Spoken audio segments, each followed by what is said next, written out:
Olá, sejam bem-vindos à Escola Bíblica Dominical. Esta é a 21ª lição e nós vamos dar continuidade ao combate das ideologias que têm ensinos que se opõem à Palavra de Deus. Nesta Escola da Fé Bíblica procuramos ser como os crentes de Bereia, que examinavam cada dia as Escrituras para ver se estas coisas eram assim.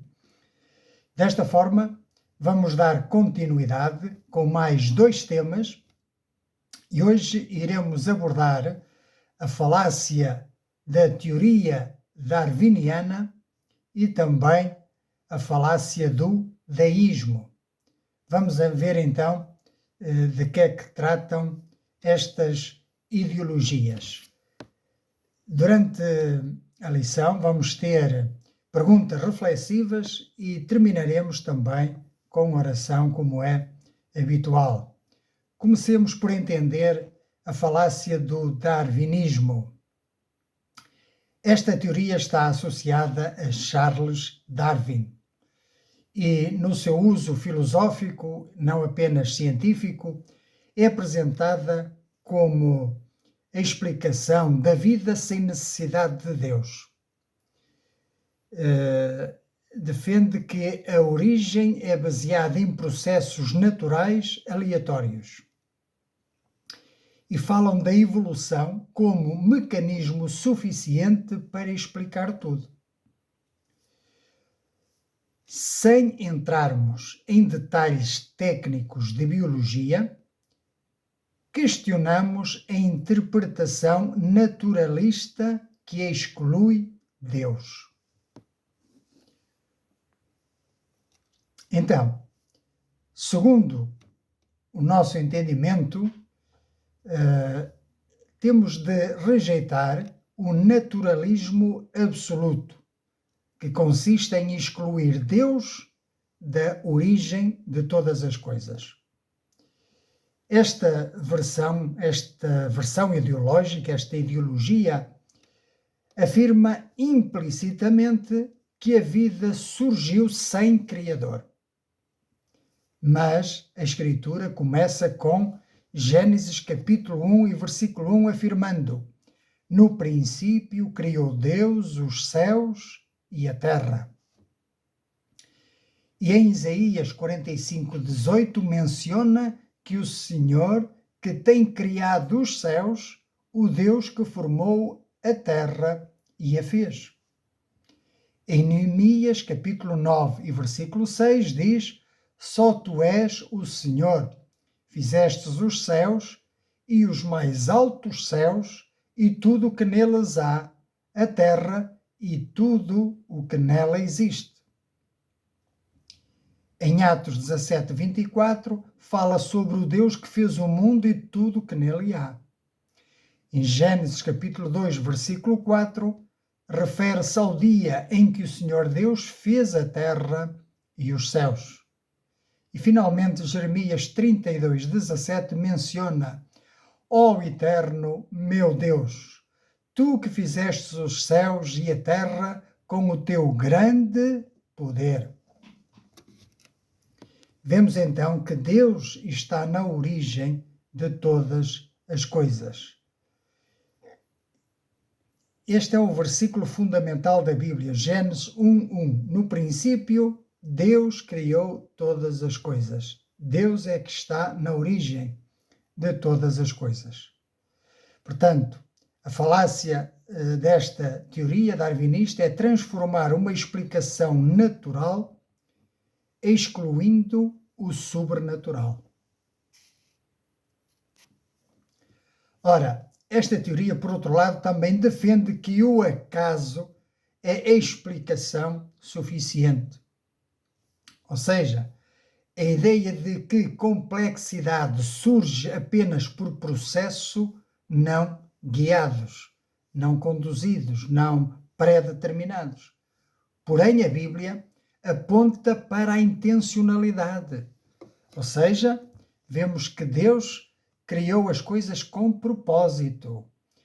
Vejamos o que diz o Salmo 19, versículo 1.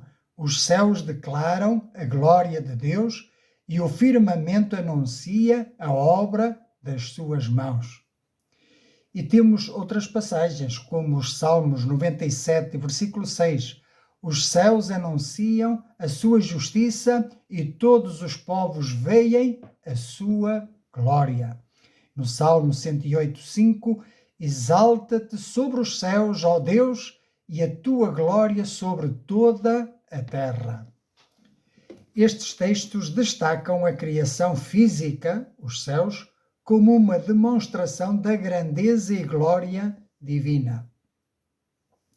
Vemos então que há ordem, que há complexidade, mas que há um propósito, que apontam para um design, para um plano, e não para um mero acaso. Mas Deus é o arquiteto, não só é criador, mas é o arquiteto, que planeia tudo minuciosamente. Bendito seja o nome do Senhor. Em terceiro lugar, esta teoria darwinista reduz o homem a um produto biológico. E então sugere que o homem é apenas resultado da evolução e não há uma distinção essencial entre o homem e o animal. Porém, a Escritura afirma em Gênesis capítulo 1, versículos 26 e 27, e disse Deus: façamos o homem à nossa imagem, conforme a nossa semelhança, e domine sobre os peixes do mar, e sobre as aves dos céus, e sobre o gado, e sobre toda a terra, e sobre todo o réptil que se move sobre a terra. E criou Deus o homem à sua imagem, à imagem de Deus o criou, macho e fêmea os criou. Vemos também, mais à frente no capítulo 5, versículo 1, este é o livro das gerações de Adão, no dia em que Deus criou o homem, à semelhança de Deus o fez. E logo no versículo 3 a seguir, diz, e Adão viveu 130 anos e gerou um filho à sua semelhança, conforme a sua imagem, e pôs-lhe o nome de Sete. Há aqui uma diferença entre estes versículos. Ao passo que no primeiro, Deus criou o homem à sua imagem, vemos que depois Adão, depois de ter pecado, ao gerar filhos, diz que os filhos foram gerados à sua imagem, à imagem de Adão, e não mais à imagem de Deus. Por isso nós agora precisamos, e vamos abrir aqui um parêntese para dizer o seguinte, por isso o homem está caído, o homem perdeu a imagem de Deus através de Adão, porque Adão passou aos seus descendentes uma imagem de Deus distorcida. Precisamos reavivar essa imagem de Deus em nós. E como é que isso é possível? Através do Senhor Jesus Cristo, que morreu na cruz em nosso lugar. E agora Ele dá-nos a sua vida, uma vida transformada, uma vida gerada de novo, já não mais da semente do Adão natural, mas do Adão espiritual, que é Cristo. Bendito seja o nome do Senhor. Ora, entendamos o contexto aqui de Gênesis, a expressão associa a natureza humana à natureza divina no momento da criação, indicando características racionais, morais e espirituais. Nós vemos que o Senhor criou o homem à sua imagem e semelhança e deu-lhe autoridade sobre todas as coisas. Daí existe uma diferença entre o ser humano e o restante da criação. Digamos que o ser humano foi a coroa da criação. Aqui está uma diferença fundamental. É que a dignidade humana vem por estar ligado à imagem de Deus. Bendito seja o nome do Senhor. Somos preciosos aos olhos de Deus. Por isso, Ele nos comprou com o sangue precioso do seu amado Filho. Bendito seja o nome do Senhor. Ora, a Bíblia afirma em Eclesiastes capítulo 12, verso 14, porque Deus há de trazer a juízo toda a obra e até tudo o que está encoberto, quer seja bom, quer seja mau. O contexto deste versículo, que se encontra no último verso de Eclesiastes, serve como conclusão da reflexão do pregador. Eclesiastes significa pregador, sobre o sentido da vida, enfatizando a responsabilidade humana diante de Deus. Ou seja, este texto bíblico chama-nos para a responsabilidade que o homem tem de prestar contas a Deus. Bendito seja o nome do Senhor. Então vamos ver como a Bíblia nos mostra que Deus é um Criador com propósito e que planeia todas as coisas para o seu propósito, segundo o seu bom propósito. Em Colossenses capítulo 1, versículos 16 e 17, nós lemos: porque nele foram criadas todas as coisas que há nos céus e na terra, visíveis e invisíveis, sejam tronos, sejam dominações, sejam principados, sejam potestades. Tudo foi criado por ele e para ele. E ele é antes de todas as coisas, e todas as coisas subsistem por ele. Está a falar do Senhor Jesus, que é Deus bendito eternamente. Amém. O Deus que tudo criou por meio de Jesus Cristo. Portanto, Efésios 3:9. E em João capítulo 1, nos versículos 1 a 3, indica que o Verbo, que é Deus, estava no princípio com Deus e que todas as coisas foram feitas por ele. Bendito seja o nome do Senhor. Então, o homem, como imagem de Deus, é a base da sua dignidade, da sua ética e do seu valor moral e humano. Bendito seja o nome do Senhor. A criação revela Deus. Deus está presente na sua criação. A sua criação fala-nos de Deus. A natureza não elimina Deus, antes pelo contrário. Toda a natureza, toda a criação louva a Deus. Toda a criação aponta para Deus. É interessante como as plantas crescem para o alto em direção a Deus. Bendito seja o nome do Senhor. Então, vemos que a falácia não está necessariamente com relação à investigação científica, mas na teoria de que quer transformar a ciência em filosofia ateísta. E também querem excluir Deus como a causa primeira, a origem de todas as coisas, e querem reduzir o ser humano apenas à matéria. Porém, a resposta bíblica afirma uma criação intencional de Deus, com propósito, planeada. A Bíblia afirma também a dignidade do ser humano e afirma também que existe uma responsabilidade moral do homem perante Deus, perante o seu Criador. Bendito seja o nome do Senhor. Entremos agora no 8º tema e iremos apresentar então a falácia do deísmo. O deísmo ensina que Deus criou o universo, mas não intervém nele, e que não se revela de forma pessoal. Está historicamente associado a pensadores como Voltaire. Deus seria, segundo estes pensadores, como um relojoeiro que dá corda ao relógio e depois o abandona. Assim também seria Deus. Criou todas as coisas, mas depois lavou as mãos, como Pilatos, e não quer saber mais da sua criação e deixa ao sabor do vento. Nós sabemos que não é assim. Então vemos esta teoria. A qual é a falácia desta teoria? É que Deus é um Deus distante, ausente e impessoal.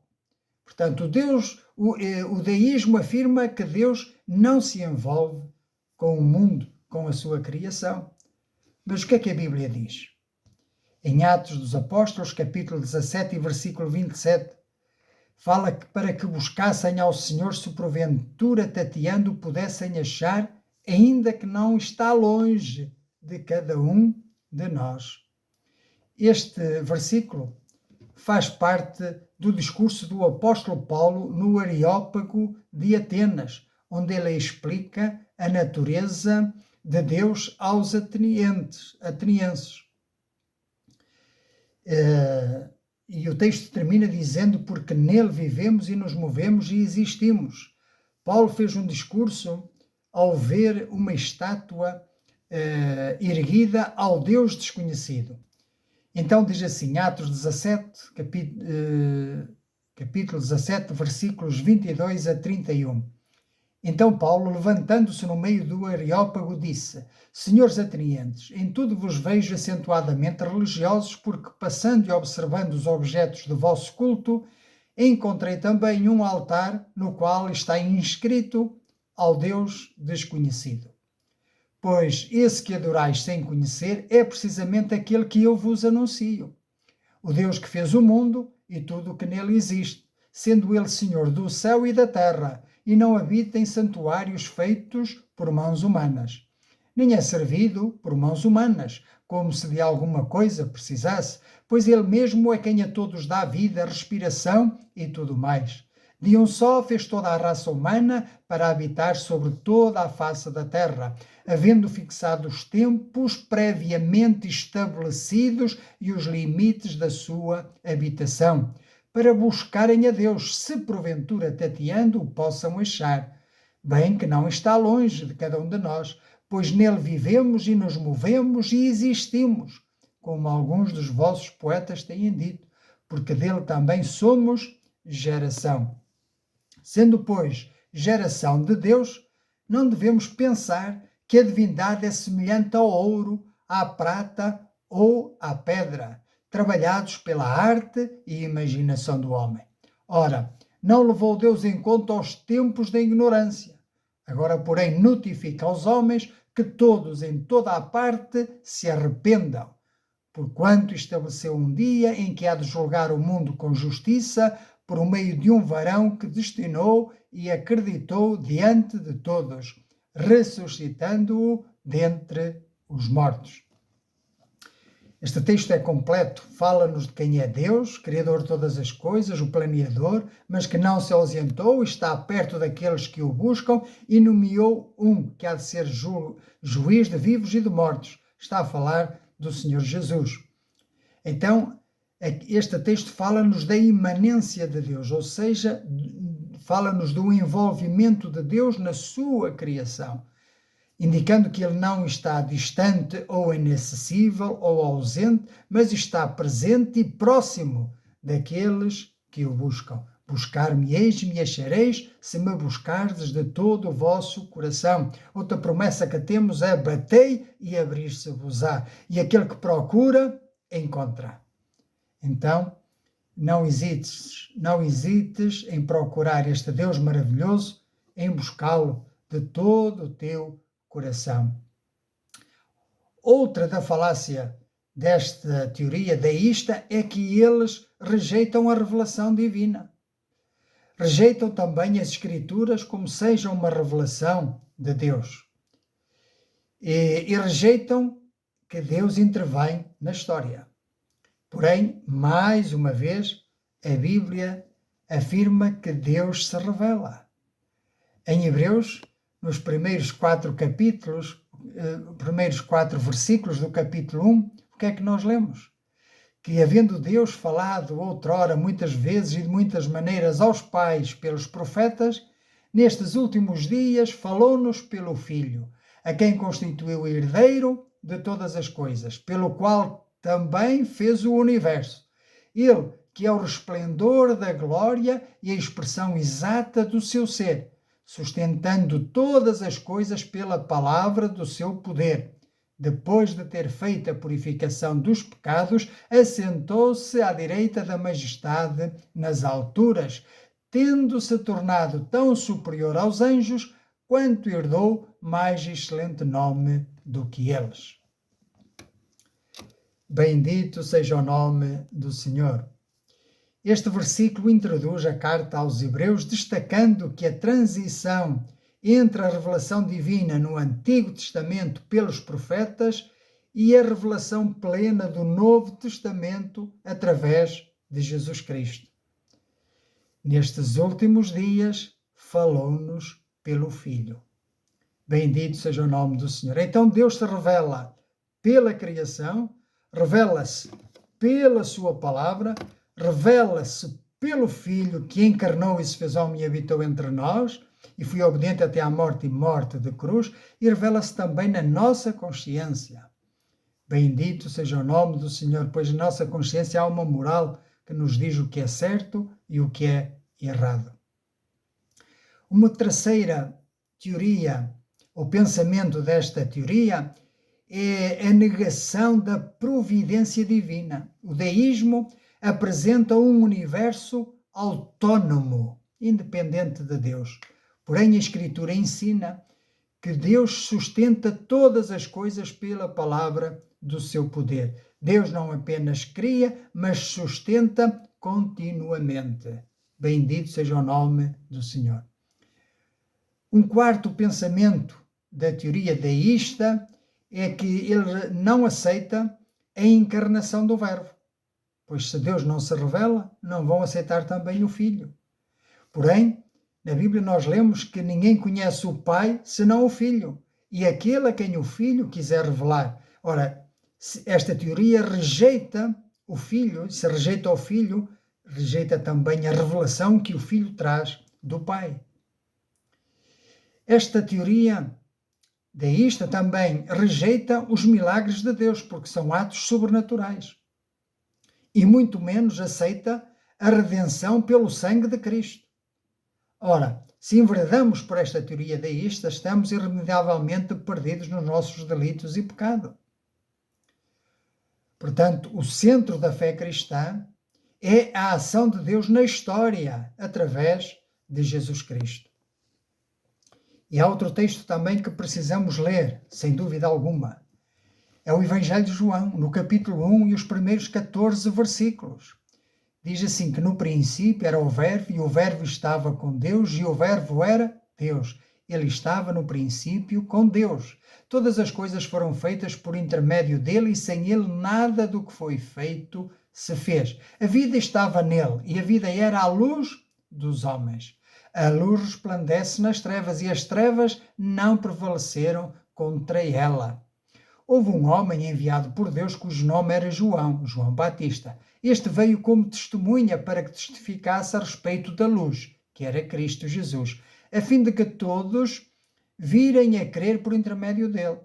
Ele não era a luz, João Batista não era a luz, mas veio para testificar-se da luz, a saber, a verdadeira luz que, vinda ao mundo, ilumina a todo o homem, isto é, Jesus.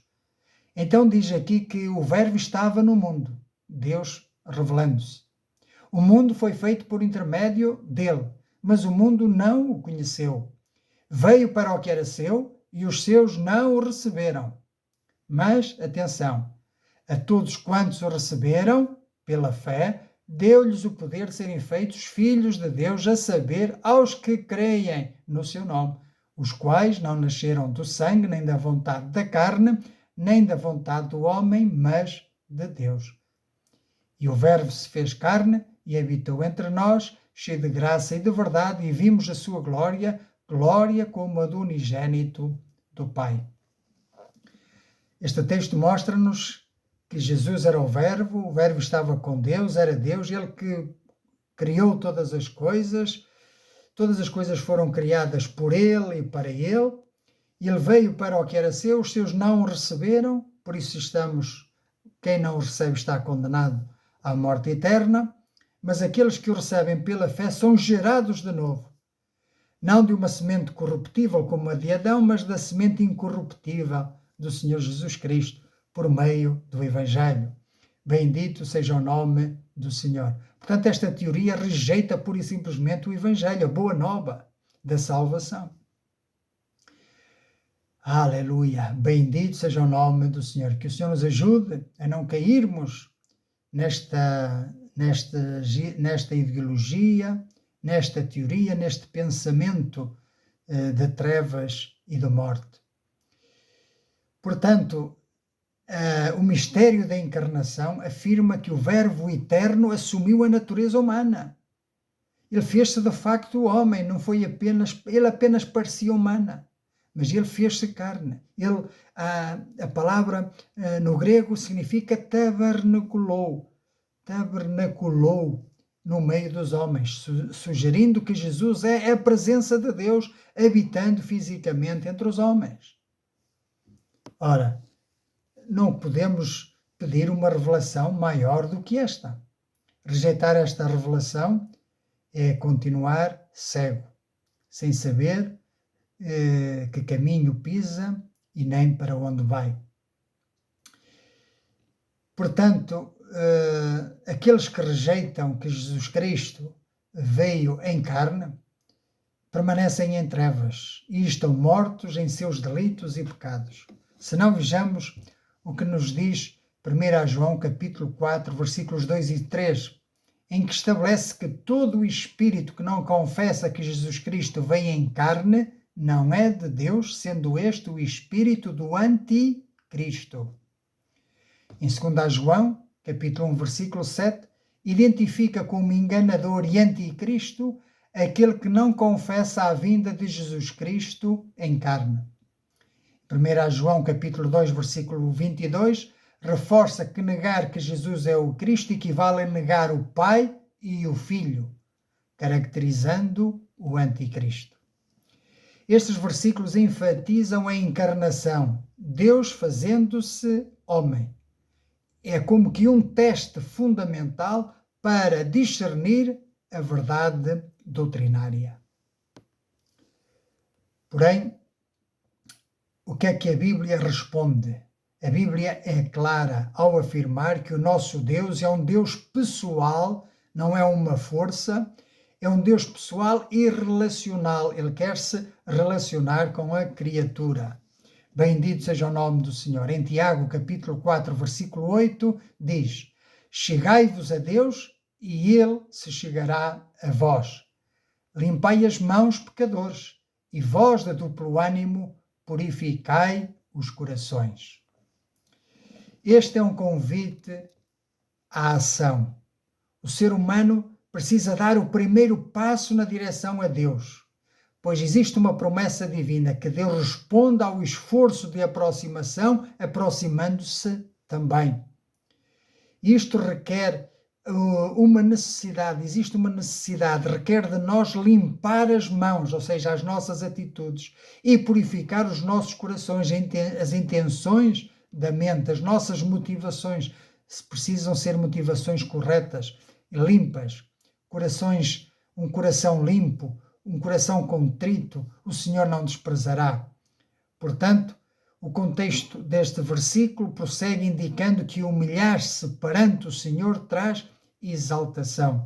Reconhecer a Deus traz salvação. Bendito seja o nome do Senhor. A Bíblia também afirma que Deus intervém na história, também com milagres, não só com revelação, mas também com a redenção que trouxe a toda a humanidade que nele crê. E a Bíblia afirma, uma vez mais, que Deus é sustentador da sua criação e não a abandona. Resumindo, o deísmo falha porque distancia Deus da criação, porque nega a revelação e porque elimina esta relação pessoal que Deus quer ter com o homem. Porém, a Bíblia destaca que Deus está presente, que Deus fala, que Deus se revela, mas também que Deus salva. Vejamos então agora a comparação entre estas duas teorias, o darwinismo e o deísmo. Ao passo que Deus não é necessário, o outro defende que Deus está distante. Um diz que a natureza explica tudo, o darwinismo, o deísmo diz que Deus não intervém. O darwinismo diz que não há um propósito transcendente, o deísmo diz que há um propósito, mas que não tem relação direta com Deus. Vai ao sabor do vento, ao sabor do acaso. Concluímos, pelo contrário, e segundo a verdade bíblica, que Deus é Criador, sustentador, revelador e redentor. Bendito seja o nome do Senhor. Então, concluímos que a resposta cristã não é anti-ciência, nem é irracional, antes pelo contrário, é teocêntrica. Como vimos no versículo, aliás, não vimos, vamos ver agora, em Hebreus capítulo 11, versículo 3. Pela fé entendemos que os mundos, pela palavra de Deus, foram criados, de maneira que aquilo que se vê não foi feito do que é aparente. Vemos então aqui é pela fé que compreendemos a origem do universo e não apenas pela observação física. Bendito seja o nome do Senhor. Ciência e fé não se contradizem, mas devem andar de mãos dadas. Bendito seja o nome do Senhor. E devemos fazê-lo numa atitude humilde, numa confiança em Deus e numa coerência da vida. Chegados aqui, importa fazer uma reflexão. 3 perguntinhas apenas. E vamos refletir sobre a origem e o acaso. Será que houve uma origem em todas as coisas ou tudo é fruto do acaso? Enquanto o darwinismo sugere que a vida é fruto de mutações aleatórias e sobrevivência do mais apto, a Bíblia afirma que houve um planeamento deliberado. Então a pergunta é, se não somos um acidente biológico, mas um projeto intencional de Deus, como é que isso muda a forma como valorizas a vida humana e o teu propósito individual, teu propósito de vida? Qual é o teu propósito de vida? Independente de Deus? Ou tenha Deus como alvo, como meta? Percorremos esta carreira com os olhos postos na meta, perseverantes. Bendito seja o nome do Senhor.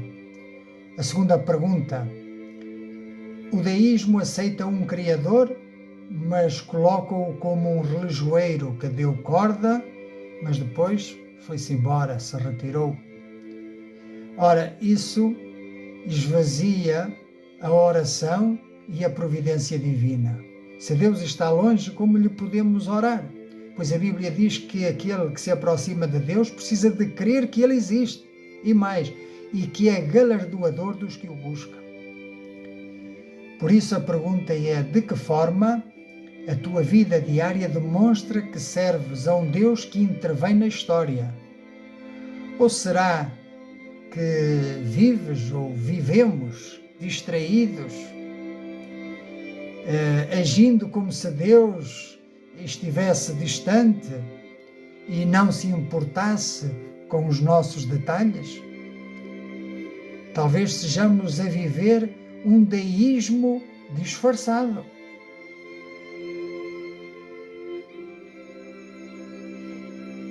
E por último lugar, em relação à revelação de Deus, não é?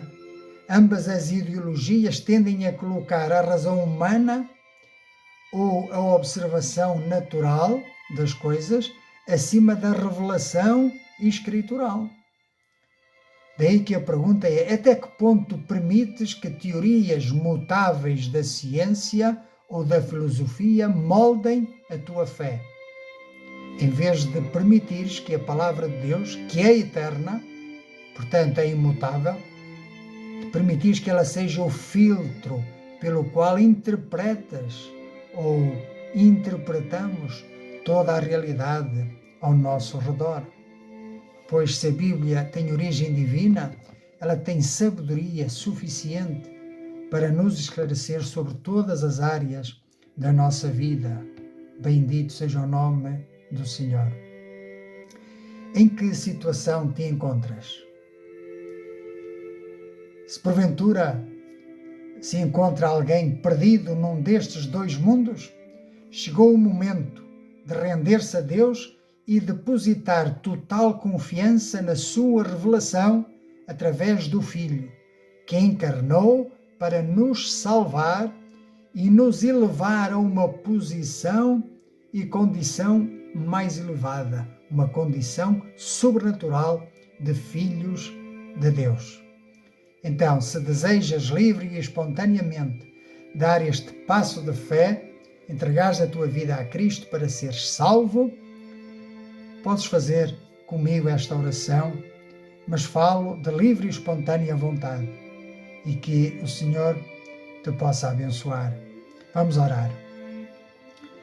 Senhor Deus e bendito Pai, eu me achego à tua presença hoje, reconhecendo a minha condição. Eu confesso que sou pecador e que as minhas próprias escolhas me afastaram de ti, deixando-me perdido e debaixo de condenação. Mas hoje o meu coração se arrepende e, humilhado e contrito, venho à tua presença. Eu creio que Jesus Cristo morreu na cruz em meu lugar, carregando os meus pecados, e que Ele ressuscitou para me dar vida eterna. Por isso eu renuncio a toda a confiança em mim mesmo, ou em outras filosofias ou teorias que me afastam de ti, e então eu me rendo totalmente a ti. Senhor Jesus, eu te recebo agora como meu único e suficiente Senhor e Salvador. Toma a direção da minha vida, limpa-me com o teu sangue e escreve o meu nome no livro da vida. Eu não quero mais viver para mim mesmo, sem sentido, mas para aquele que me amou primeiro e se entregou por mim. Obrigado. Obrigado pelo teu perdão. Obrigado pela tua paz e pela nova vida que eu recebo agora pela fé, em nome do Senhor Jesus. Amém. Amém. E graças a Deus. Quero dar os parabéns por teres entregue a tua vida a Cristo. A palavra de Deus diz-nos que aqueles que creem nele são feitos filhos de Deus. Agora Ele fala contigo por meio da sua palavra e tu falas com Deus por meio da oração. E o meu último conselho é que possas reunir-te com outros cristãos para juntos crescermos e sermos edificados não só em amor, mas na verdade, que é a palavra de Deus, e assim podermos estar firmes e resistir a todos os ventos das falsas ideologias, falsos ensinos e falsas doutrinas e permanecer na fé, na sã doutrina, até ao fim das nossas vidas, e assim desta forma podemos agradar àquele que nos alistou no seu exército, no exército celestial, combatendo todas as fortalezas que se levantam contra Cristo. Que assim seja e que Deus nos abençoe. Amém.